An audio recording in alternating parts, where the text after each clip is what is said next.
اور چنانچہ یہ یریدون لیطفئوا نور اللہ بافواہہم، اس آیت کو ذرا اچھی طرح سمجھیے. اس کے دو دور ہیں نمایاں. ویسے تو پوری 1400 سال کی تاریخ امت مسلمہ کی جو ہے وہ یہودیوں کی دشمنی کے سازشوں سے بھری ہوئی. پہلا دور جو تھا وہ حضور صلی اللہ علیہ وسلم، لیکن اس دور کی مخالفت جو ہے اس کے لیے قرآن مجید لفظ استعمال کر رہا ہے، اپنی منہ کی پھونکوں سے بجھانا چاہتے ہیں. اس کے معنی کیا ہے؟ یہ طنز ہے اصل میں. ان میں اتنی جواں مردی نہیں ہے، اتنا حوصلہ نہیں ہے، اتنی شجاعت نہیں ہے کہ میدان میں آ کے مقابلہ کریں. یہ تو اصل میں من ورائے جدر جو فرمایا گیا، فصیلوں کے پیچھے سے. جیسے کہ دیہات میں لڑائیاں ہوتی ہیں تو نوجوان جو ہیں وہ گلیوں کے اندر لڑ رہے ہوتے ہیں لاٹھیاں لے کر، اور اوپر سے عورتیں پتھر پھینکتی ہیں. کہ ان کا کام عورتوں کا تھا، اوپر سے پتھر پھینک دینا. حضور کو قتل کرنے کے لیے چکی کا پاٹ اوپر سے گرا دیا جہاں کہ حضور کو بیٹھنا تھا. وہ تو وقت پر حضرت جبرائیل نے اطلاع دے دی، حضور وہاں سے چلے گئے، ورنہ آپ چکی کے پاٹ تلے جو ہے آ کر اور ہلاک ہو جاتے. معاذ اللہ ثم معاذ اللہ. زہر دے دیا. یہ ساری کارستانیاں. اور یہی در حقیقت تھے کہ جو قریش کو بھڑکا بھڑکا کر آمادہ کرتے تھے حملہ کرنے کے لیے. قرآن مجید میں فرمایا گیا کلما اوقدوا نارا للحرب اطفاہ اللہ. جب بھی یہ کوئی سازش کرتے ہیں اور آگ بھڑکاتے ہیں جنگ کے لیے پھونکے مار مار کے، تو اکثر و بیشتر تو اللہ اس آگ کو بجھا دیتا ہے، اس کو آگ کو بڑھنے نہیں دیتا. لیکن پھر بھی اس کے باوجود آگ بڑھتی ہے اور کسی وقت جو ہے وہ جنگیں ہوئی ہیں. انہی میں سے وہ ابو عامر راہب تھا جو بدترین دشمن حضور کا بنا. دیکھیے عجیب شخصیتیں ہیں یہ دو بالمقابل. قریش میں سے ورقہ ابن نوفل تھے، مکے کے آدمی، حضرت خدیجہ کے غالباً چچا زاد بھائی.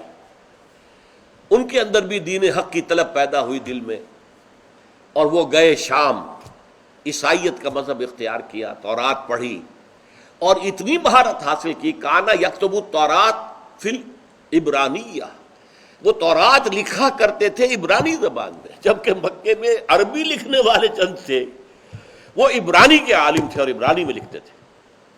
لیکن ان کا طرز عمل کیا تھا؟ جب حضور پر وحی آئی ہے تو فوراً تصدیق کی.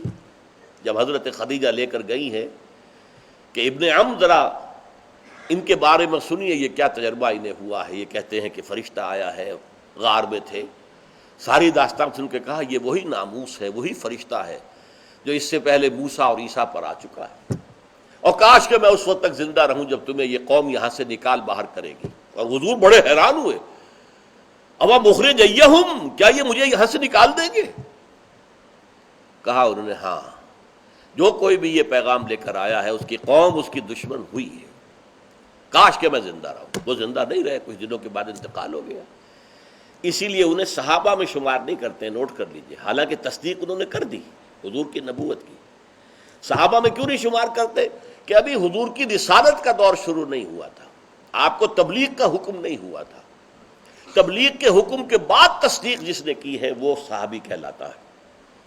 وہ تو آیت جب نازل ہوئی سورہ مدثر کی، یا ایھا المدثر قم فانذر وربک فکبر، یہاں سے اصل میں شروع ہوئی ہے حضور کی رسالت.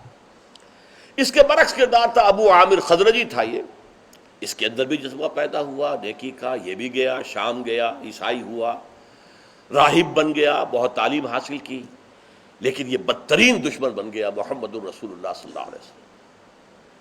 اور یہ غزوہ احد کے اندر آپ نے پڑھا ہوگا کہ جب فوجیں آمنے سامنے تھیں، ادھر 700 رہ گئے تھے، ادھر جو ہے 3000 تھے، تو یہ باہر نکلا تھا، اے یثرب والو مجھے پہچانتے ہو، میں ابو عامر ہوں، اور دیکھو میں گواہی دے رہا ہوں محمد جھوٹے ہیں، معاذ اللہ ثم معاذ اللہ، ان کا ساتھ چھوڑ دو.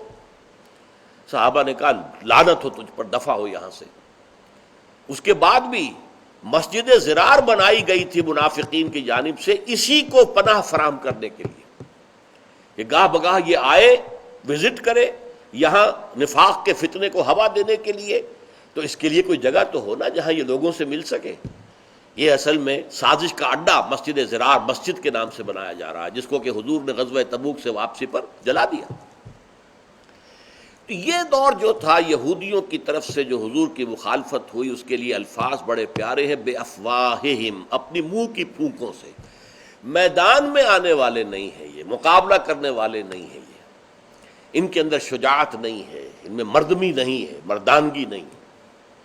اسی کو مولانا ظفر علی خان نے کہا ہے نا کہ نور خدا ہے کفر کی حرکت پہ خندزن، پھونکوں سے یہ چراغ بجھایا نہ جائے گا۔ لیکن اس کنٹراسٹ کے ساتھ آج میں آپ سے ایک بات کہہ رہا ہوں، نہیں یہ بھی میں نے پہلے کبھی نہیں کہی ہے۔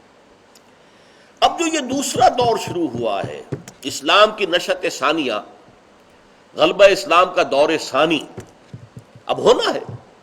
قیامت سے پہلے پہلے جیسے جزیرہ نمائے عرب میں حضور کے دست مبارک سے اسلام کا غلبہ ہوا، اسلامی ریاست قائم ہوئی، اور پھر وہ پھیلا۔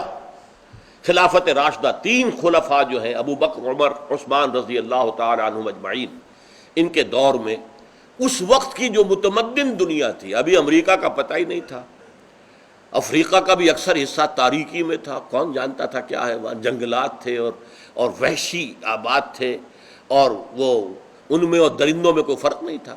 یورپ کا بھی یہی حال تھا، وہاں پر بھی بہت وحشی قسم کے قبائل رہتے تھے۔ ہاں اس کا مشرقی حصہ تھا، روما اور یونان، یہ علاقے تھے کہ جو مہذب تھے۔ تو اس وقت کی مہذب دنیا کا کم سے کم نصف جو ہے اس پر اسلام پھیل گیا۔ خلفائے ثلاثہ، چوتھے خلیفہ حضرت علی رضی اللہ تعالی عنہ، ان کا کوئی قصور نہیں ہے، لیکن فتنہ جو تھا، ایک یہودی کا اٹھایا ہوا فتنہ، عبداللہ ابن سبا کا اٹھایا ہوا فتنہ، جس نے کہ حضرت علی کو خدا قرار دیا، اور جس نے یہ کہا کہ ابو بکر اور عمر اور عثمان کی خلافت جو ہے یہ غاصب تھیں، یہ غاصب تھے، اصل تو حق جو ہے خلافت وہ اول روز سے علی کا ہے رضی اللہ تعالی عنہ اجمعین۔ تو یہ فتنہ عظیمہ اور حضرت عثمان کے خلاف جھوٹے پروپیگنڈے کا طوفان جو اٹھایا، جس کے نتیجے میں کہ حضرت عثمان کی شہادت ہو گئی۔ تو حضرت علی کے دور خلافت میں باہمی خانہ جنگی رہی، عالم اسلام کا جو پھیلاؤ ہو رہا تھا وہ وہیں رک گیا۔ یہ حادثہ ہوا ہے، اس میں قصور حضرت علی کا نہیں ہے، معاذ اللہ، کوئی الزام حضرت علی پر نہیں، لیکن واقعہ یہ ہے، دی فیکٹ ریمینز، کہ جو بھی توسیع ہوئی تھی دارالاسلام میں وہ خلفائے ثلاثہ کے دور میں ہوئی، ابو بکر، عمر، عثمان رضی اللہ تعالی عنہم اجمعین۔ حضرت علی کے زمانے میں 1 انچ زمین بھی مزید شامل نہیں ہوئی۔ یہ واقعہ ہے، لیکن اس کا کوئی الزام پھر میں کہہ رہا ہوں حضرت علی کی ذات پر نہیں، یہ فتنہ تھا، الفتنۃ الکبریٰ۔ بہرحال اس وقت کی صورتحال تھی، اور اب پھر دنیا میں غلبہ ہونا ہے، اور اب بھی بدترین دشمن یہودی ہے۔ اس وقت جو معاملہ ہو رہا ہے یہود کی طرف سے، کہ اصل میں جو موٹیویٹنگ فورس پیچھے ہے امریکہ کے اور برطانیہ کے، وہ یہودی ہے۔ فرنگ کی رگے جاں پنجہ یہود میں ہے، اور اس وقت پورا عالم عیسائیت جو ہے یہودی فتح کر چکے ہیں۔ اس کی میں نے پوری تفصیل بیان کی ہے کئی مواقع پر، کئی تقاریر میں، اور میری جو کتاب ہے سابقہ اور موجودہ مسلمان امتوں کا ماضی، حال اور مستقبل، اس میں بھی موجود ہے۔ کیونکہ حضور کے زمانے کے وقت یہ آپس میں دشمن تھے، یہ دوست نہیں تھے۔ وقالت الیہود لیست النصارى علی شیء وقالت النصارى لیست الیہود علی شیء۔ یہ عیسائی کہتے ہیں کہ یہودیوں کی کوئی حقیقت نہیں، کوئی بنیاد ہی نہیں، اور یہودی کہتے ہیں عیسائیوں کی کوئی بنیاد نہیں۔ وہم یتلون الکتاب، حالانکہ ایک ہی کتاب کے ماننے والے۔ اولڈ ٹیسٹمنٹ تو مشترک ہے نا دونوں کے درمیان، عہد نامہ قدیم تو مشترک ہے۔